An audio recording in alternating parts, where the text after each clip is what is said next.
let's move on to the mailbag here. Fun AFC North discussion. It's a good division. Loaded division. Yeah, it'll be competitive. It's funny that you guys feel like... Every game's a battle, too. It's funny. Oh, well, let's see here. We got Ziggy and I just got text from our good friend Weston Dell, Bears fan. He goes, love all the airtime you guys are giving the Bears right now. I laughed out loud on my plane ride home when guys talked. Yeah. Oh, we're live. What do you mean? We live? No, we're not live. Oh. No, I'm just reading this text. It's about the show. Okay. When you guys talked about the Bears fans gaslighting themselves for years about Justin Fields and what kind of content the Bears social media is putting out right now. Oh, Jack, you missed it. Ziggy had an unbelievable line the other day when we were talking about Justin Fields unfollowing the Bears on Instagram. And we were saying, it's hard to defend unfollowing the Bears and saying you have any other intent than you're upset with Chicago. Because Ziggy's like, yeah, all they're doing is like celebrating the McCaskey's birthday or something like that. Yeah, Virginia McCaskey had her, I think, 102nd birthday a couple weeks ago. Wow. Yeah, Fields like that's what it's noise. about. He's tired of the noise. Yeah, so he's got to tune that out. So he's unfollowing. The little old ladies they've gotten to him. He's sick of the Instagram stories. Yeah, he's sick of the Instagram stories. I went down and looked at all Justin Fields followers that he currently had. It's like all NFL people. Like, okay, Justin, if you want to get rid of NFL on your timeline, delete your account. Like you're an NFL quarterback, for the love of God. So that was pretty good. I was laughing out loud at that too, Weston. We should go live again, though. Going live. Yeah, we should. We're going live. It's fun. Okay, we got a few mailbag questions here, and then our draft and we'll wrap it up. From at MJF Viking, he says, "Can you guys see the Texans taking the leap into elite contender status next season?" It's hard not to say yes. I think CJ Stroud has established himself already as one of the best quarterbacks in football. There's no reason to believe he won't at least repeat what he did this season. He's flat out awesome. The guys around him get a little bit older, a little more probably experience. Top 10 quarterback in football. Yeah, for sure. Tank Dell's a year older now. Yeah, I think they win the division again. Absolutely. Okay. I'm not so sure. And it's not because I don't believe in the Texans, but it's much harder to take the leap from very good to elite than it is from bad to good. Mm-hmm. The Texans have shown they can be a competitive team, right? But what you need is things like you need CJ Stroud to go from top 10 quarterback to top 5 quarterback. And that means dethroning like Herbert or Burrow or Allen or Mahomes or Jackson. Like he has to be better than one of those guys. The weapons, they're going to have to improve. The defense was pretty good, but you need a defense that can shut down Patrick Mahomes or Joe Burrow. Right, you can't go into Baltimore and get absolutely lit up. So we saw what the gap is between a Ravens team that in turn had a really tough time later in the postseason. There's a big gap from where the Texans want to be and where they are now. And bridging that in just 1 year is very hard. I think we're looking at 2 years to when the Texans are going to load up for a Super Bowl run. But I do think like they'll improve next year again. But the following year is when I'm going, okay, now kind of everything will come together. You have year 3 of Stroud. You have year 3 of Tank Dell and Will. It's crazy how young this team is. Like it is disgusting. That's probably more realistic is 2 years. Oh, but they could. Now. I mean, the jump that they had last year was ridiculous. And this is actually where I saw the Ayuk trade. It wasn't with the Browns. Dan Graziano made a mock trade, and Ziggy hates these. He hates like ridiculous mock trades. But I love this. This is my favorite part of the offseason. Dan's trade was the Texans trade pick number 23 and 2024 third round, 86 overall, for Brandon Ayuk and a 6th round pick. And yeah. Ooh, Texans with Ayuk? I mean, if you have Ayuk, Tank Dell, and Nico Collins, that's a really, really solid I would do trade. that. So then you got to find a running back, but no, those don't matter. I would do that for sure. But you would trade. So essentially, let's. Yeah, I'd go would you do that, Ziggy? 23 and a third? Yes. Probably not. Probably not. Ayuk wants a giant deal. He's more valuable in San Francisco than he'll be anywhere else. They have young weapons. I don't feel a need to go out and give up a 1st round pick for that. I think Ayuk's their one. He would be, and this is where I probably underrate Brandon Ayuk. I don't know if I would view him as a dominant receiver. I think Brandon Ayuk's a very good receiver, but I still don't put him in that upper echelon of guys. He benefits from being in San Francisco more than anyone else in the NFL. Yeah, no, I even think Brock so Purdy. He's set to make $14.1 million next year, but he's going to want a long-term deal. I mean, 1,350 yards, 7 touchdowns. Like, he's very good, but yeah, I don't think I'd take that swing on Ayuk. But they certainly need to get some more weapons for Stroud, and on the defensive side of the ball, of course, they can improve. They're losing a couple pass rushers as well, so they're going to need to reload. But I like this Texans team a lot. I think they're in good shape. Secondary has a few pieces too, so shore up that defense. And when the defense is ready, I think the offense will be just fine to go in a deep run. Okay, Kyle Loney, 9217 says, will we ever see Ziggy in studio with you guys? That's a question for Ziggy. That's up to Ziggy. I mean, we would love to. We're here. We'd love to. I'll be coming up soon enough. That's a good statement. Actually, we know he'll be here in October. Little Halloween action? Something like that. Well, Notre Dame Navy action. That's right. Okay, M.2 says, with all this talk about Marvin Harrison Jr. being a virtual lock at number 4, it's got me wondering how many teams actually find success picking a receiver in the early first round. It's always seemed to me that an early round 1 wideout is a horrible way to spend your draft capital. But I'm curious if you could dig up any examples where it worked out really well for a team. I think it all depends on the team. Like I've been saying for a while, like if it's this year's Bears, I go out and get him. Like I get Fields another alpha weapon like that. But you do look at, like, I'm also big on defense as well in these early rounds because there's so many good offensive players late. Like AJ Brown was what? He was a 2nd round pick. AJ, I think he was. I mean, you could go back anyway. Like Cooper Kupp was a 3rd round pick. Yeah, like there's Antonio Brown was a 5th round pick. Yeah, there's so many elite receivers you can find in the later rounds.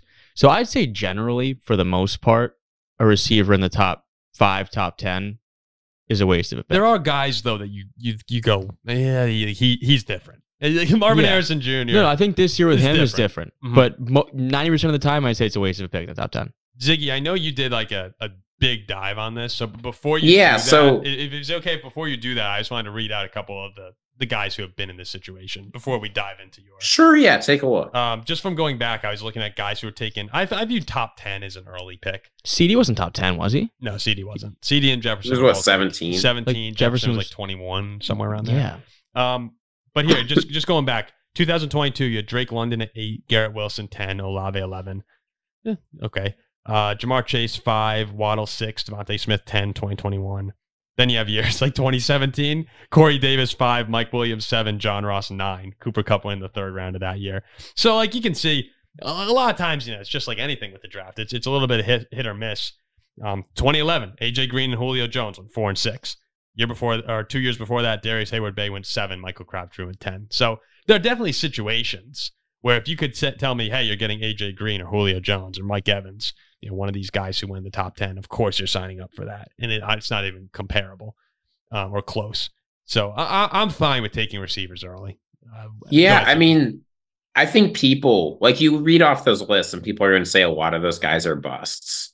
But I think people don't understand how often early NFL draft picks don't work out. In the first round, if a player's taken the first round, they are more likely to not start a single game on their rookie contract than they are to make a Pro Bowl over the course of their rookie contract.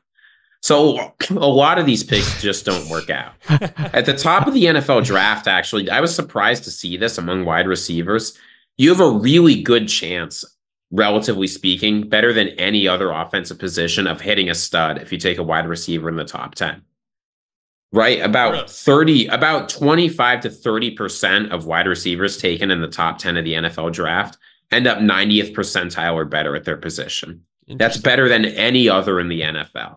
And the average percentile performance of wide receivers in the top 10 is like 70th. Now, you can still find value in later rounds, but you are more likely to get a really good player with that receiver.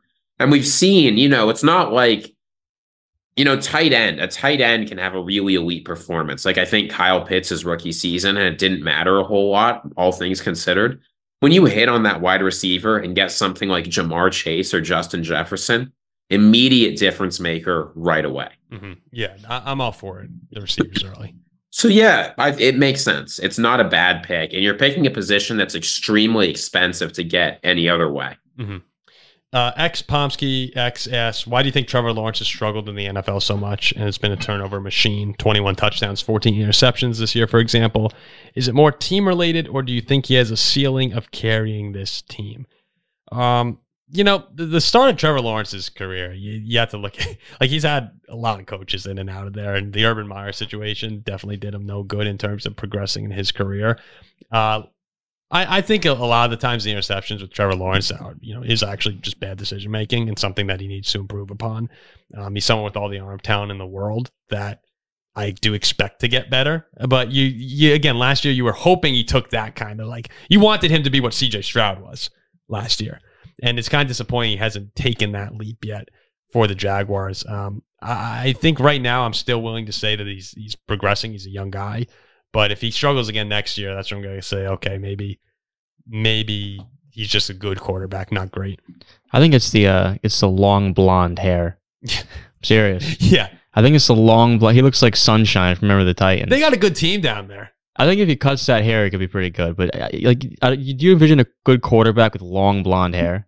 It's just impossible. Sunshine. Right? Sunshine was a good quarterback. It was good. But again, it's a fictional movie. Like, it's not. Yeah, I can't think of any other quarterback with long blonde hair. Like, none. Ziggy, do you have it's not take even, on I mean, Trevor Lawrence? the thing Sorry, go ahead. Go ahead, Jack. No, I was going to say, the thing to keep in mind with Trevor Lawrence is that so far he's been good, right? It's not like he's busted. He's been functional. Yeah, he's been a good quarterback. He's been okay. And he has had a lot of turnovers, right? 60 in his career. A few quarterbacks, there have been 11 that have had more turnovers in their first 3 seasons than him. There are 3 Hall of Famers ahead of him: Warren Moon, Peyton Manning, John Elway. Mm-hmm. So it's not as though it's impossible he turns this around. You need to get a better team around him, though, and he has to cut back on some of these mental errors. Trevor Lawrence, the problem is he's shown flashes of the prospect we all saw him to be. He's put together strings of really good games. He just has to find a way to make it consistent. Yeah, it's consistency is the key for anything, really. You really wanted to see him this year win that AFC South, and it was a real shame when they. It was a historical show. Well, division. I just remember we're sitting here, we're talking about the Jaguars being the 1 seed. Yeah, I mean, they were what, 6-1? What were they, like 8-2? Or I can't remember what the record was. Yeah, something like that. They were right there. It was 8-3, I think. I think they were 8-3 at one point. If you combine the second half of last season with the first half of this season, he's a top 10 quarterback easily in the NFL. Better than that. No. But if you combine the first half of last season with the second half of this season, he's a below average starter. Yeah, I don't think he's struggled. Like, I wouldn't say that Trevor Lawrence has struggled in the NFL. I just think that he's an inconsistent quarterback. And yeah, I mean, even Josh Allen has a lot of turnovers. Like great quarterbacks turn the ball over sometimes because he's young. Part of when a lot of times when you're great, you're taking big risks and trying to do things that other people can't. Grayson Shirley 9909 says, this is easy to me. If you could poach any player from the Packers and put them on the Vikings, who would it be?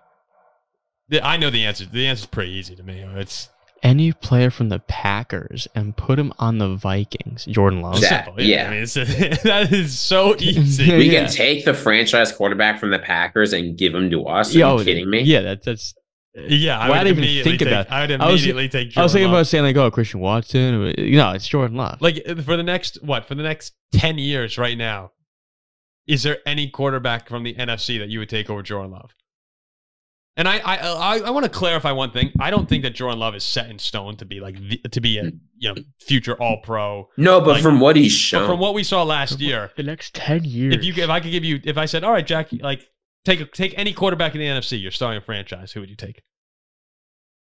Who would you take over Love? Probably Jalen Hurts. Yeah, Hurts, not Dak for that long. No, not for 10 years. I think maybe Purdy, but probably Love over Purdy. Love over Purdy. Yeah, I'd take Stafford's too old. Kirk is too old. Goff's a little too old. Hurts is the only competitor. Yeah, and I still would probably take Love. I'd probably go Hurts, Love. And from what you saw last year, you saw Love ascend to stardom, and you saw Hurts actually regress. Yeah, so it's easy. But let's pretend you can't have Jordan Love. Who would I take from the Packers and put on the Vikings? I don't know if you don't need a receiver. I mean, I might take like Jaden Reed or something like that. Someone like that. Trying to think on their line. I'd probably take one of their line. I'd take someone on that defensive line. Jair Preston Alexander. Smith, Kenny Clark. Yeah, we could honestly, it would be one of the two lines. I would take someone. I'd take Jair. Jair. I'm trying to think, who did they? I don't think anyone on the interior line. Actually, maybe I'm not taking a lineman because we're good at tackling. I think our defensive line sucks. Take someone from the DL. Yeah. You're right. I'm probably taking a defensive lineman. Yeah. Okay. Or maybe even a Jair. If you get good Jair, but he's been a little up and down. Okay. XX McLovin XX says, we've had a lot of questions from him. We appreciate it. How does it feel for the first time in many years that the Vikings are having a questionable offseason if Kirk returns or not? While Green Bay, for the first time in how many years, has absolutely zero questions regarding the QB situation, and Love is already on the grind. How does it feel? It sucks. It's deja vu all over again. It's the same thing. That's It's the same thing every single year, McLovin. It's now this is the first time in a while where there's been some Viking quarterback questioning, or more so than in the past, which is actually kind of exciting to see whether or not they make a move for a young quarterback. I'm sure that'll absolutely blow up in our face, but. It sucks. It sucks to see Jordan Love be like, you guys are set seemingly for another 10 years. It's absurd. Next question from McLovin. Here's a couple here. He says, are you guys happy with the salary cap being raised? So last year was $22.48 million, $30 million rise roughly to $255.4 million in 2024. I'm not going to get into the reasons. Don't care enough to talk about that. I always think it's more fun when the cap goes higher. You could do more things. At the same time, when there are teams that are that are supposed to be screwed from the salary cap and have worked themselves into difficult situations, it's a little bit annoying to see them get out of it. Like I know that you were saying this one helped the Packers to a degree. There are other teams that helped a lot more. So I don't really want to see a jump this big, but it's always more fun when you have more money. I mean, the cap was just depressed because of COVID, right? But like any inflationary moment, it helps debtors, it hurts creditors. Yeah. I don't know. It's all I want to do is watch the Saints suffer. This helped the Saints. That's good, too bad. Dude. Oh, we'll talk about the Saints. I hate the Saints. Yeah. Thoughts on Hafley's last one? Thoughts on Hafley's first press conference? Probably basic, but what are your impressions coming out from it? Are you guys scared? I thought Hafley in his press conference said all the right things. Like I was listening to it. I was like, okay, I think this Packer defense is actually going to be pretty good next season. And I wouldn't say I'm scared, but I definitely think that Green Bay is moving in the right direction, and I'm not particularly. There's also a world that just might suck. There is a world. If Jordan Love stinks, the defense is not fantastic. No, there's a world where the Packers are a very average team next year. Yeah, I'm rooting for him hard. If it comes together, though, they're going to be. That's what it is. Like this team, their range is like the second best team in the conference. Two teams who can miss the playoffs, or the best in the conference. Right? Yeah, best to missing the playoffs. Best to probably like the 9 seed. What do you think? So you like Hafley? The thing is what did the Packers need this offseason? They needed a guy who could get more aggressive and generate some turnovers, but wasn't insane. Hearing Hafley say he's not wedded to a scheme, he cares a lot about the situation. Hearing him say the biggest thing he wants is zone coverage, where every time the ball is thrown, there's 3 players going towards it. They're going to get more turnovers. He's going to coach a decent defense. You can go back and check our video about this, but everywhere he goes, the defense improves. Of course I'm scared. You kidding me? He said, I can't remember. I didn't write it down. He had said something that got me, I thought was a really good quote. What do you say? Bring fearless approach. I don't know. I can't find it right now. But I thought, when I listened to the interview, I thought he did a good job. Seems like a smart guy, too. Yeah, what do you say? He said the faster they get, the faster we'll get. The bigger they get, the bigger we'll get. Like, this is a guy who understands that you have to match whatever the offense is doing, which is very different from the old guy who just sort of did his thing come hell or high water. It's time to be worried. He came across as extremely professional and organized to me, and I was like, that is something that they need. Because the Packers don't need the greatest defense in the world. They just need high-level competence, and they're going to get it. Couple more here. This is where we have like our Packer portion of the show from all the people coming in. Mercury Road 55. This is more of a comment. If you start a podcast dedicated to Jordan Love and called it The Making of Love with Paul and Ziggy, would it hit 5 million subscribers in week 1 or week 2? We're not doing this. Am I filming? Oh my God. Roll the tape. Next question. I'd film. I responded to him and I said, how about love making with Paul and Ziggy? Where would it take place? Question. Take place in Paul's room? It's probably bar in Wisconsin. I have the cameras. Matt Usley says, as a Packers fan, someone who lives in Minneapolis and doesn't hate the Vikings, how do the Packers derail their momentum in 2024? So kind of interesting. Derail their momentum. I said this a couple times. They're going to be as good as Jordan Love is. Like that is ultimately what it is. The way that they take a step back is if he regresses, if he has, I don't want to say like Jalen Hurts regression because Hurts did regress, but it's not like we shouldn't brand that a thing. But if he takes a step back from where he was, when he was playing like an MVP, the Packers offense felt almost unstoppable. If he goes back to that guy who's making questionable throws, a little inaccurate, which there's no reason to say that should happen other than just wishful thinking as Vikings fans. I really think this offense has it's hard to see them derailing. It would probably be the defense just sucking, which I don't expect that to happen either. What about Minnesota? No, about Green Bay. How does the Packers derail? I'd say it's either the defense is horrible, which I don't see happening under Hafley, or Love goes back. Like those are the two scenarios. Yeah, no, literally, they would, just like I said before, like they would derail if Jordan Love is not what everyone thinks he's going to be and takes a massive step back. But that shouldn't happen. No, I know how to derail their momentum. But fire Brian Flores. Hire Greg Williams, Bounty Gate 2.0. That's it. The only way we're going to do it is by just breaking Jordan Love's legs. But honestly, even so, like if your defense is average, but Love is really good, they're fine. They're fine. Like it's really just if Jordan Love is not what we think he's going to be, which there's no reason to think that he won't be. Dude, I'm really hoping. It was just 10 weeks of But now football. all these receivers he has too are also younger. There's another year of experience. Ugh. All right, we have two very quick ones here, then we'll get on to the draft and call it a day here. Magic Crunch says, what teams do you expect to see the most regression from next season? Regression? The two teams in the NFC or just in general? Just anyone in general to have regression next year. Honestly, like the Packers would be an answer. Do you think the Dolphins could regress a little bit? No, I they were a wild card. I like the Dolphins. The Packers could be. They were the 7th seed anyway. I don't know how the number one answer here isn't the Baltimore Ravens. They lost so many players on defense. They lost a bunch of coaches. Their division's going to get much tougher next year with Joe Burrow healthy. The Steelers and Browns probably improving this offseason.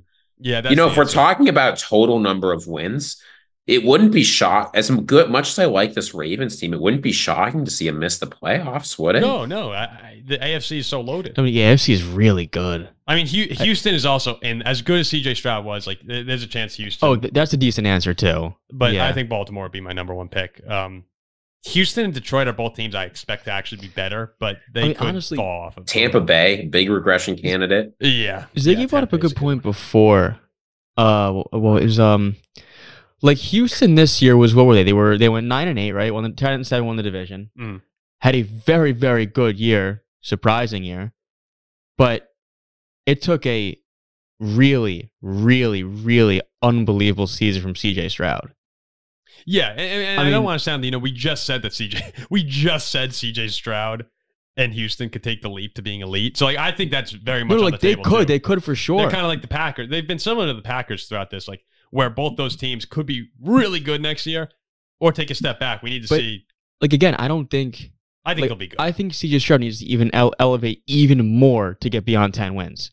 Yeah. That's so the Texans could regress, but I think they'll be very good. And Detroit was really good. And Detroit's a solid team. But that's the problem with them is they're really good everywhere. Basically. Yeah, they're really good. The other team that stands out to me, Matthew Stafford was very healthy this season. He only missed one game due to injury. But we've seen, in 2022, he was tough. He's a year older. The Rams could absolutely have the tough season everyone was predicting next year. That's another solid one. If he's healthy, I think they're good, though. Last question. The Luxury Rabbit says Super Bowl predictions. Early Super Bowl predictions. Steelers, Packers. What are you thinking? I don't want to be generic and just say 49ers because it just, I do think that they're the best team in the NFC. I got one. Go ahead. I'm going to go Bills-Lions. Bills-Lions. Yeah, that's okay. Yeah, that's okay. It's hard. It's so hard not to just pick the Chiefs. Screw that. I'm not doing that. When they're just unbelievable.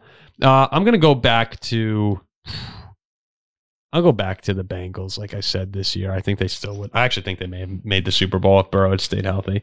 I'll go Bengals, and I'll have the Bengals facing the. For a second, the Packers came in my head. It's like no, not doing this. All the Bengals facing off against the. It's got to be the 49ers. We'll say the Cowboys for fun. We'll say the Cowboys. Right. No Eagles. Nah, I actually am starting to get much lower on the Eagles. I think I am too. I almost said the Rams. I really think the Rams could make a run next year. Give me Bills 49ers. Yeah, that's a good That'd one. be a good one. Vikings Steelers. Why not? Okay, let's wrap up here with the fast food draft. We haven't done a draft in a long time. Yeah. Haven't done a draft in a long time. I wrote down a couple fast food places because I can't think of too many off the top of my head. Neither can I. There's so many good ones up top, and then it kind of fades. It does. So how do we do this? 3 picks, right? We have 3 picks, 3 rounds. Yeah. So we'll go like Paul, me, Ziggy, But me, Paul. who's going to decide? We don't have producer Zach. Yeah. Well, I guess we'll just have to allow the listeners to vote on who has. Actually, you know what's funny? A lot of people who have listened now haven't heard the drafts because they came on during the season when we weren't doing them. Right. So it's this is gonna get some engagement. Ziggy, pick a number. Order the numbers 1 through 3. 3, 2, 1. All right, Ziggy, you have the first pick. Jack, you are second. I am third. We'll do snake draft. Ziggy, the first pick in the fast food draft. Number 1. Oh, okay. You okay over there? The first pick in the fast food draft. Let's start this over. Number 1 feels a lot like a trap, actually. I feel like there are 3 or 4 really good candidates.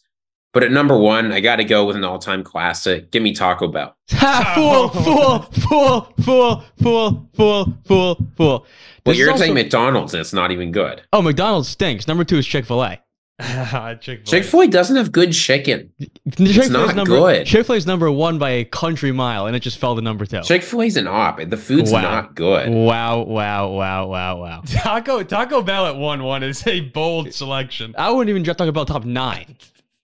I do like Taco Bell, and I know there are people who love Taco Bell. Taco Bell literally is for 3 a.m. when you're drunk and you shit it all out at 4 a.m. That's what Taco Bell is. That's the only time you need fast food, man. Okay, I like these two a lot here. Obviously, at the number 3 pick, you're gonna get stoinks. Obviously, you're gonna get stoinks. I'm taking, as a former employee of the Golden Arches, I am absolutely taking McDonald's. I mean, you have to. I'm loving that pick. You have to. I'm loving that pick. You loving it? Yeah, I'm loving it. The McDonald's actually. First off, if anyone is out there listening is a college student who just needs a summer job, they do have a great program where they give you a $2,000 or $2,400 scholarship. Something. I can't remember what I got, but great money for a little 3-month summer job. Like you're making a solid paycheck at McDonald's if you're a college student doing that. And of course, McCafe. I mean, it just goes on and on. The toys, the nostalgia. And then at the 4th pick, I like this one a lot. This is one of my favorite fast food places, which I hadn't discovered until I went out to Indiana. But did we eat it on the car ride home from Notre Dame? Yeah. Okay. Raising Cane's is phenomenal. That is so good. I don't eat chicken anymore, but you guys are just picking places of terrible chicken and saying they're good. No, Raising Cane's is awesome. That's my 4. Okay, Taco Bell at 1. All right, you're going back, Jack at 5. So I worked right up the highway.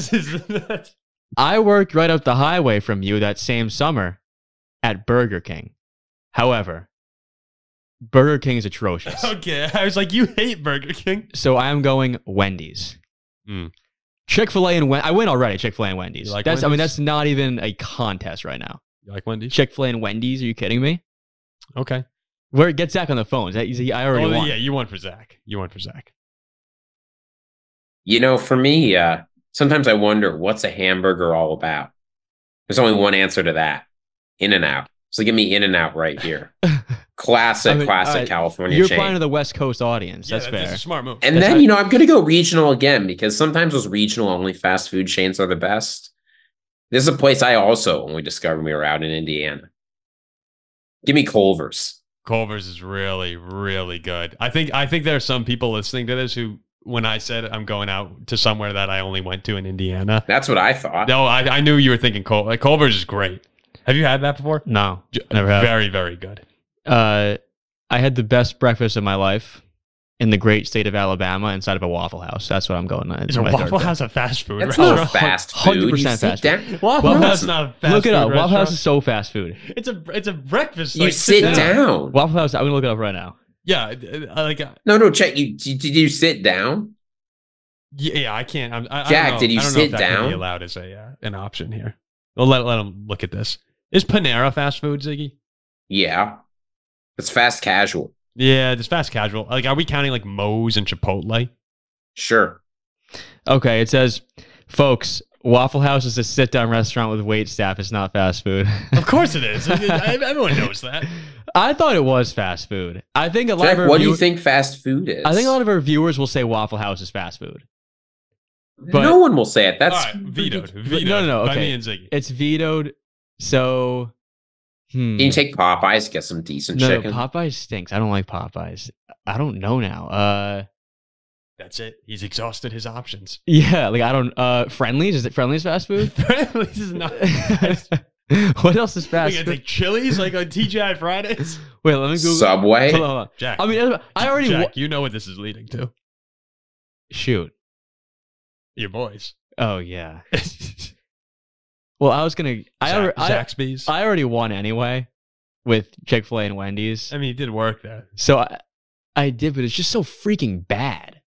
Burger King sucks. It's the worst fast food in the world. But I worked there for a summer. They paid me. Your options are limited. I guess I'll go Burger King. That's by default. He's like, yeah, let me tell you something real quick. But you talk generic fast food draft. You got Chick-fil-A, Wendy's, Burger King. I mean, come on. That's iconic. Too. Let's call Burger Jack. King is also an iconic. Go ahead, Paul. franchise. Go ahead. Give it a Ziggy, suck. Ziggy. One time, we won't say names, but Jack and I were at the 4th of July for the fireworks show here in our town. And, we run into a girl we know from growing. This is so funny. There's a girl we run into growing up, going to school with. And, she has a really good job in banking in New York or internship, whatever it is. This is summer going into our junior year of college. Jack and I never had internships for anything, really. I didn't do shit. Essentially nothing. And she's like, oh, where, what are you guys up to? And I look over and I'm like, well, I'm actually over at McDonald's right now for this summer, running the drive-thru. And she's like, okay. And now another one of the girls who we know comes up as well. And they're like, and how about you, Jack? And he goes, well, actually, I'm right down the road at Burger King. I'm right up the highway, about a mile up. He was literally a mile up the road from me. We go back to our seats.